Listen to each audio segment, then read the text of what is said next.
À nouveau, c'est Robert Kiyosaki. Nous sommes ici pour parler à Mademoiselle Alex, et nous allons parler d'éducation financière pour la génération des millennials et d'argent. Et je suis heureux qu'elle me sollicite sur ces sujets, alors qu'elle est encore très jeune. Parce que l'une des plus grandes bêtises que disent la plupart des jeunes, et je l'entends encore aujourd'hui, « Oh, je n'ai pas à m'inquiéter parce que je suis encore jeune ».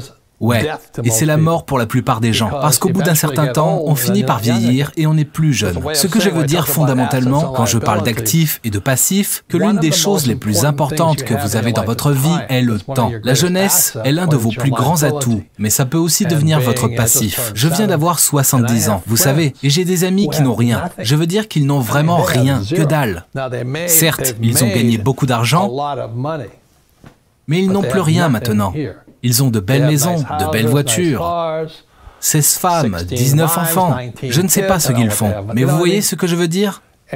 Et c'est bien d'être jeune, sauf que ça peut être un handicap pour vous. Parce que quand on est jeune, on s'amuse beaucoup et la vie est sympa, vous savez. Tout est nouveau. La leçon d'aujourd'hui, c'est que tant de gens passent leur temps à se concentrer du fait qu'ils veulent gagner beaucoup d'argent. Et je peux l'entendre dans les mots qu'ils emploient. Ils disent « Oh, je veux faire carrière. » C'est ça, une carrière. Ok. Ou alors, je vais créer ma propre entreprise. Et voici le graphique que nous avons vu.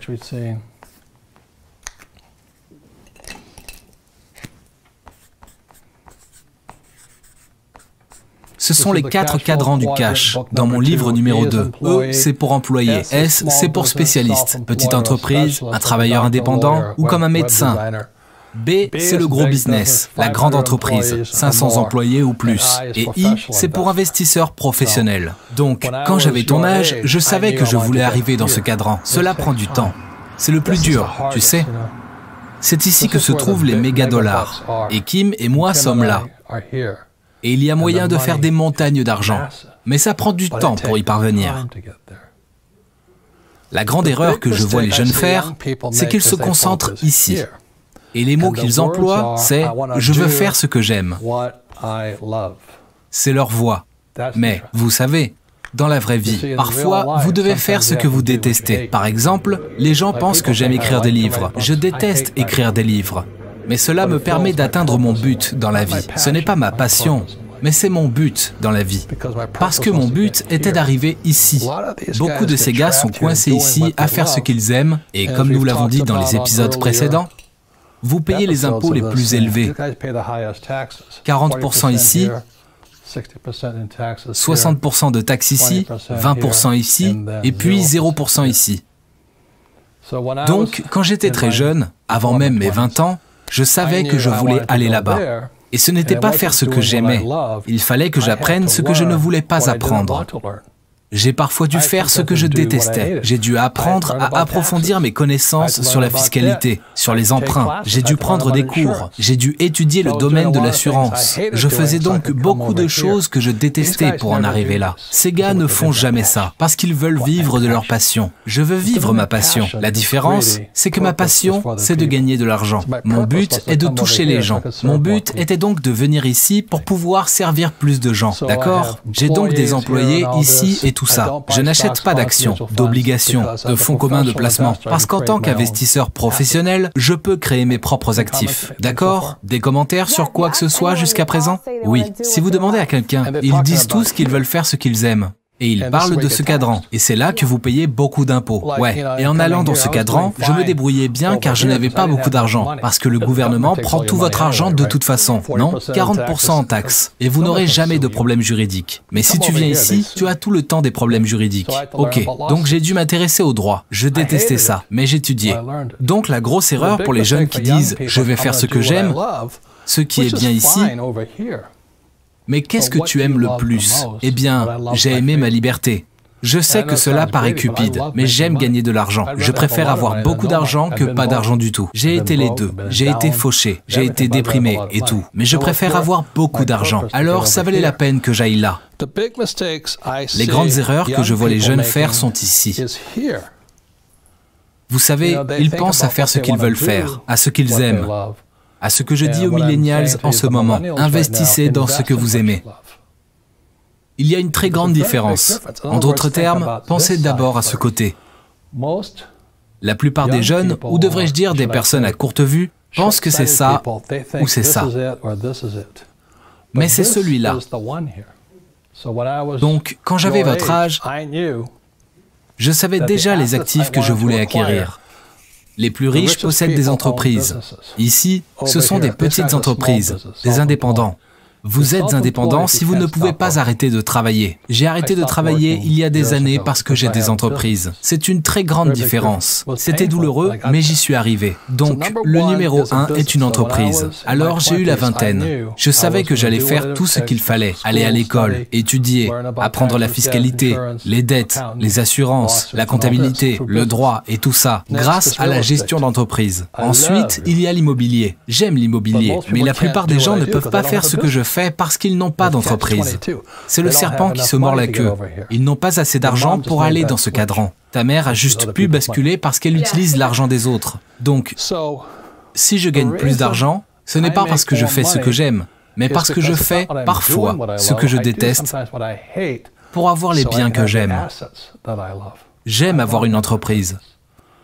Vous savez, si je n'avais pas d'entreprise, vous ne seriez pas là. Darren ne serait pas là. Je n'aurais pas de PDG et de président. Je n'aurais pas de comptable. Je n'aurais pas d'avocat. Alors l'entreprise me permet le style de vie que je désire. Et puis, j'investis dans l'immobilier. Je ne suis jamais passé à côté d'un terrain ou d'un bâtiment que je n'aimais pas. Et puis, ce dans quoi la plupart des gens investissent à partir de là, c'est le papier. Et c'est bien, c'est des actions, des obligations, des fonds communs de placement, de l'épargne, des trackers. Ce n'est pas mon truc. Je n'aime pas ça. En fait, je déteste ça. Mais ces gars, c'est parfait pour eux d'avoir du papier, des actions, des obligations, des fonds communs de placement, des trackers et tout ça. Parce qu'ils sont concentrés là. Ils veulent faire ce qu'ils aiment. Ils veulent gravir les échelons. Ils veulent leur carrière. Ils veulent ça. Je vais devenir président. Vous voyez, ce n'est pas ce que je voulais. Je voulais être une star du football. Mais c'est pour la classe moyenne, ici. C'est bien. Tu peux devenir riche comme ça aussi. C'est juste que je n'aime pas ça. Ce n'est pas excitant pour moi. Et puis, les derniers investissements sont des matières premières. Il y a beaucoup de matières premières, comme la nourriture. Les agriculteurs s'enrichissent, ils fournissent de la nourriture, ce qui est bien. J'investis dans la nourriture. J'investis dans des fermes d'avocats qui fournissent de la nourriture. Le pétrole, l'or, l'argent. J'aime ces choses-là. J'aime les avocats. Vous savez, j'adore ça. Oui, je sais. Donc je fais ce que j'aime. J'aime les arbres, j'aime les plantes, vous voyez, des choses comme ça. Donc je fais ce que j'aime ici, ici et ici. Je n'aime pas les actions, les obligations, les FCP, les trackers, les PERP, les PERCO. Cela ne me passionne pas. Vous savez quoi ? Ça m'excite. Alors j'investis dans ce que j'aime plutôt que de faire ce que j'aime. Et ces gars font ce qu'ils aiment, mais la plupart d'entre eux ne viennent jamais ici. Et c'est comme Steve Jobs, Zuckerberg, les Bezos d'Amazon. Et ils ont tout l'argent du monde. C'était mon plan. Des commentaires, des questions à ce sujet? Donc, comme vous l'avez mentionné, beaucoup de gens parlent de comment ils veulent faire ce qu'ils aiment, n'est-ce pas? Et je pense que vous avez un point très valable sur l'investissement de ce que vous aimez. Parce que beaucoup de gens, juste pour dire qu'ils sont entrepreneurs ou qu'ils investissent, ils investissent à outrage dans le Bitcoin et dans les crypto-monnaies. Et j'avais l'impression de ne pas poursuivre ce que j'aimais ou de rater le train, parce que je ne m'intéressais pas vraiment au Bitcoin.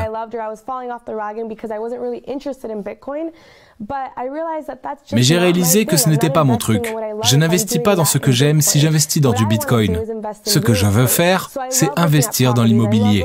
Donc j'aime regarder les propriétés. J'aime regarder les maisons, les rénovations et les chiffres. C'est ma passion. Peut-être que je tiens ça de ma mère, qui sait. Mais les Bitcoins, ce n'est pas mon truc. Je n'ai donc aucune raison de penser que je ne fais pas ce que j'aime juste parce que je n'investis pas dans du Bitcoin. Et c'est un peu cette approche dont je parle. Dans mon monde, comme je l'ai dit, je vois les gens courir après ce qui brille. Et ce qu'un objet brillant signifie, vous savez, quand vous pêchez, vous jetez un leurre. Ce petit objet brillant s'en va. Et le poisson arrive, les gens bondissent dessus. C'est ce que font la plupart des gens. Le Bitcoin, aujourd'hui, c'est un objet brillant. Je ne dis pas que vous ne pouvez pas gagner beaucoup d'argent avec, mais la plupart des gens courent après ce qui brille. Ils veulent gagner de l'argent. Ils ne se construisent pas de l'actif. La raison pour laquelle je ne fais pas de business dans ce cadran, c'est que c'est là où il y a le plus grand risque. Voilà ce que je sais. Plus le risque est élevé, plus il faut s'instruire. Par exemple, si je prenais l'avion, vous savez, si je voulais juste faire voler mon petit Cessna 172 pour faire un petit tour, il n'y aurait pas beaucoup de risques. Mais quand j'ai dû aller au Vietnam pour voler en avion, le risque a augmenté. J'ai dû étudier plus dur, m'améliorer, travailler plus dur. La raison pour laquelle la plupart des gens restent dans le papier, les PERP, les PERCO, et chassent les objets brillants comme le Bitcoin, c'est parce qu'ils ne veulent pas prendre de risques ici. Ils sont énormes. Il faut étudier. C'est pourquoi nous avons sorti Rich Dad's Education et Rich Dad's Coaching. Vous avez tous le droit de suivre des cours sur tout ça si vous venez ici. Il ne faut pas être intelligent pour venir ici. Il n'y a pas besoin d'être intelligent pour acheter des bitcoins. Je veux dire, j'ai 4 bitcoins. Non, 5 bitcoins. Vous savez, il n'y a pas besoin. Je n'ai pas besoin de faire quoi que ce soit. Par ici, je dois en savoir beaucoup. Par ici également. Il faut que j'étudie. Donc, si vous voulez courir après ce qui brille comme la bourse et tout ça, vous pouvez devenir riche là-bas. C'est très facile d'entrer ici. C'est vraiment dur ici. Des commentaires? Des questions? Est-ce que cela a un sens? Oui, il court après ce qui brille. Donc, je suis d'accord avec vous quand vous dites que Bitcoin est un objet brillant après lequel tout le monde court, n'est-ce pas? Et l'une de mes histoires préférées que vous avez racontées est celle de votre mentor, Frank, lorsqu'il vous a envoyé au Pérou pour que vous puissiez prendre une bonne leçon sur ce qui n'était peut-être pas un objet aussi brillant et qu'il l'est devenu, parce que les objets brillants changent tous les jours. Je voulais apprendre. Vous savez, ils ont des ICP, des offres initiales de pièces. Je voulais en savoir plus là-dessus et sur les introductions en bourse. Et c'est la façon dont on prend une entreprise et on la transforme en papier. Vous la transformez en action. Alors, je suis allé voir mon ami Frank, qui était hardcore dans ce secteur. Je ne sais pas combien de sociétés il a commencé à faire entrer en bourse. Et j'ai dit à Frank, et il ne me connaissait ni d'Ève ni d'Adam, que je voulais apprendre à faire une introduction en bourse. Et il m'a répondu, oui, toi et tous les autres. Il m'a dit que la plupart des gars n'avaient pas ce qu'il faut. Ils n'ont pas le cran, ils n'ont pas la détermination. Et ce sont des poules mouillées. Et j'ai dit, je veux apprendre. Il a dit, à quel point? C'est ici, à Scottsdale, en Arizona. J'ai dit, vraiment. Il a dit, ok, on est mercredi, soit à Lima, au Pérou, samedi. J'y suis allé, et on tournait notre vidéo pour le jeu Cashflow. Vous voyez, il m'a dit, à quel point le veux-tu? J'ai répondu, très fort. Il m'a dit, vous savez, je voudrais que tu rencontres mon président à Lima. Frank n'a jamais voyagé. Tu rencontres mon président à Lima et je découvrirai à quel point tu le veux.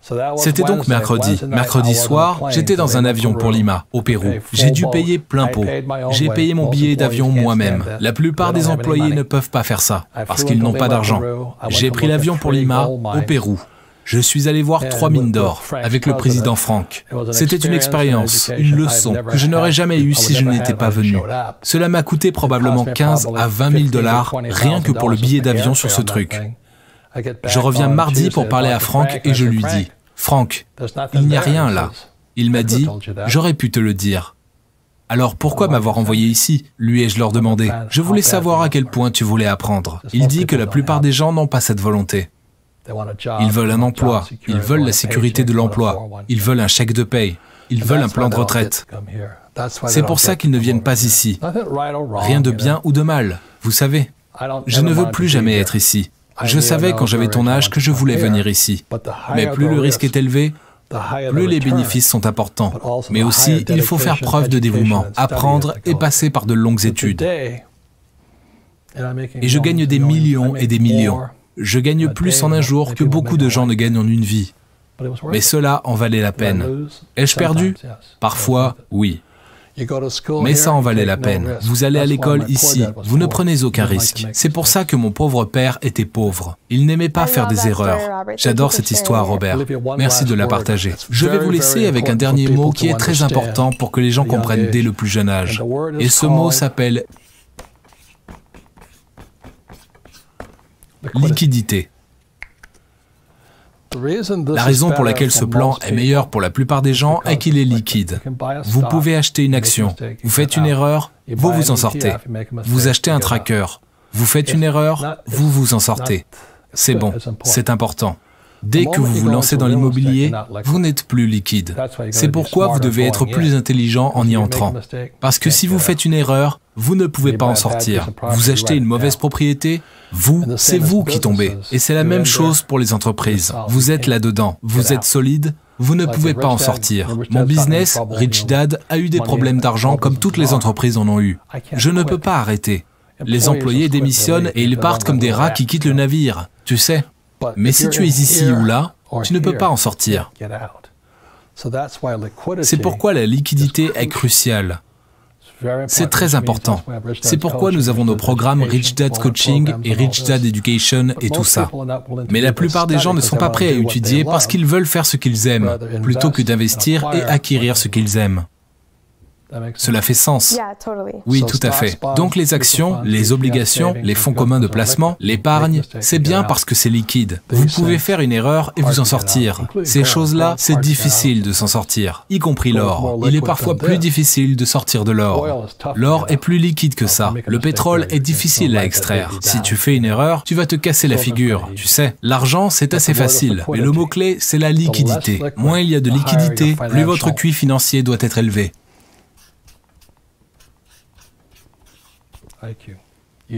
Vous devez être tellement plus intelligent. Et la plupart des gens, ils l'ont. Ils ont la capacité d'être aussi intelligents. Mais ils préfèrent faire ce qu'ils aiment plutôt que d'investir dans ce qu'ils aiment. Vous comprenez ? Oui, bien sûr. Merci Robert. Et je veux aussi vous remercier d'avoir partagé ce sujet sur l'investissement dans ce que vous aimez, parce que j'espère que cela pourra servir de guide pour chaque millénial, par opposition à ce qu'on nous enseigne traditionnellement en nous disant de faire avant tout ce qu'on aime. La vidéo arrive à sa fin. Si elle vous a plu, s'il vous plaît, partagez-la. Si vous avez été touché par cette vidéo, partagez-la aussi. Ça me ferait drôlement plaisir. Je vous souhaite une agréable journée ou soirée et on se retrouve pour une autre vidéo.